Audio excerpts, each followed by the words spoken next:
Baik, kita lanjutkan ke contoh soalnya. Ini adalah contoh soal untuk momen gaya. Perhatikan gambar berikut ini. Ada sebuah batang, ada titik P, kemudian ada F1, arahnya ke bawah, F2 juga arahnya ke bawah, berhimpit dengan titik P, kemudian ada F3. Sebuah batang dengan panjang 2 meter, dikenai 3 buah gaya seperti pada gambar. Masing-masing gaya besarnya 2 Newton. Tentukan momen gaya pada batang jika poros terletak di titik P yang berjarak 1 meter dari F1. Oke, mari kita kerjakan step by step-nya.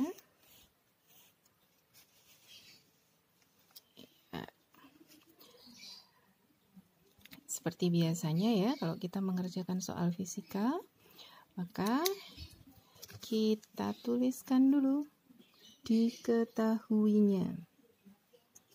Diketahui. F1 sama dengan 2 Newton. F2 2 Newton. F3 2 Newton juga ya, karena masing-masing besarnya 2 Newton. Oke, kemudian titik P ke F1 itu sama dengan 1 meter. Panjang batangnya L sama dengan 2 meter. Ditanyakan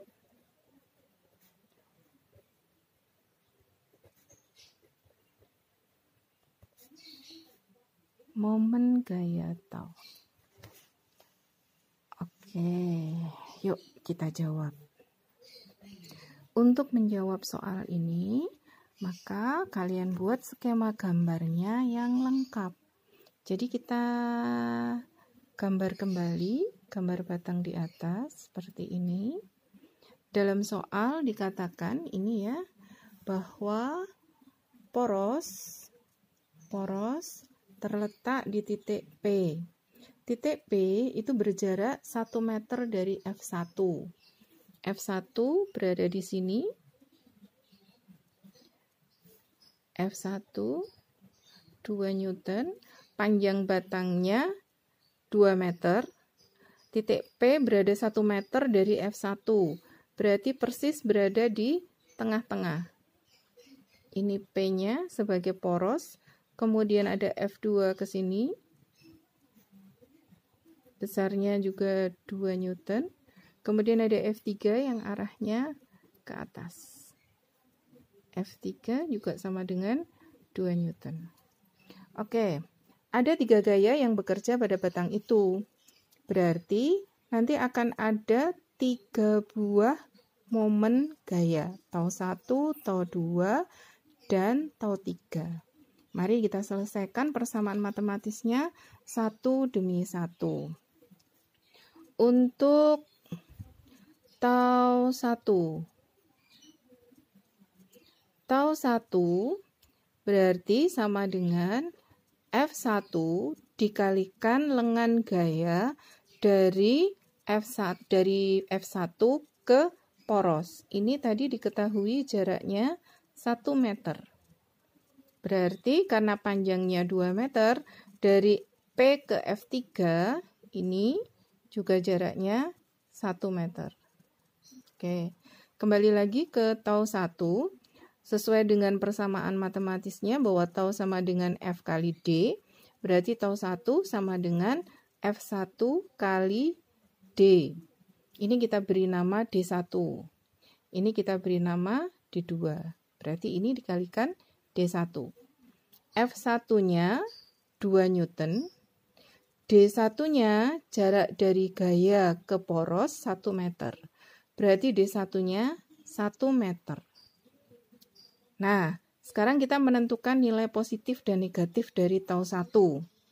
Perhatikan kalau ada batang dengan poros di tengah, kemudian batang ditekan di ujung sebelah kiri, maka batang akan berputar berlawanan arah jarum jam, sehingga nilainya negatif. Jadi ini negatif. Maka tau 1 nilainya min 2 Newton meter. Oke, sekarang yang berikutnya adalah tau 2. Ya. Tau 2 berarti sama dengan F2 kali D. F2-nya kita lihat gambarnya lagi. F2 terletak tepat di poros. Nilainya 2 Newton. Kita tuliskan kembali. F2 2 Newton. Ya. Sekarang D-nya. Definisi D adalah lengan gaya. Lengan gaya itu adalah jarak antara gaya dengan poros. Nah, kalau kalian perhatikan F2 itu terletak di poros, artinya tidak berjarak. Berarti tidak memiliki lengan gaya. Maka di sini D-nya 0. Maka tau 2 sama dengan 0. Nah, sekarang ke tau 3. Tau 3, gambarnya kita tengok lagi ya. Tau 3 berarti F3 dikalikan lengan gaya F3. Lengan gaya F3 itu berarti dari letak gaya F3 ke poros P sebesar 1 meter, kita beri nama D2. Berarti tau 3 sama dengan F3 kali D3. F3-nya sama dengan 2 Newton dan D, mohon maaf, ini F3 kali D2. D2 tadi ini ya, kita lihat lagi gambarnya. Kesalahan pada saya. Ini D2, kita beri nama D2. Berarti tau 3-nya ini F3 kali D2. F3-nya 2 Newton, D2-nya 1 meter. Sekarang kita tentukan nilainya, positif atau negatif arahnya.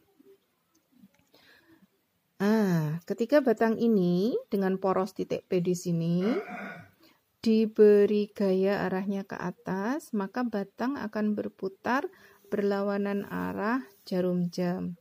Sehingga momen gaya ketiga, ini tau 3, nilainya negatif. Sama dengan min 2. Oke, nah, maka momen gaya yang bekerja pada batang, tau, itu sama dengan tau 1 ditambah tau 2 ditambah tau 3. Tau 1-nya min 2, tau 2 0, tau 3 min 2. Min 2 ditambah min 2. Maka tau momen gaya pada batang sama dengan min 4 Newton meter. Artinya batang ini ketika diberi gaya F1, F2, F3 akan berputar berlawanan arah jarum jam karena nilainya negatif dengan besar 4 Newton meter.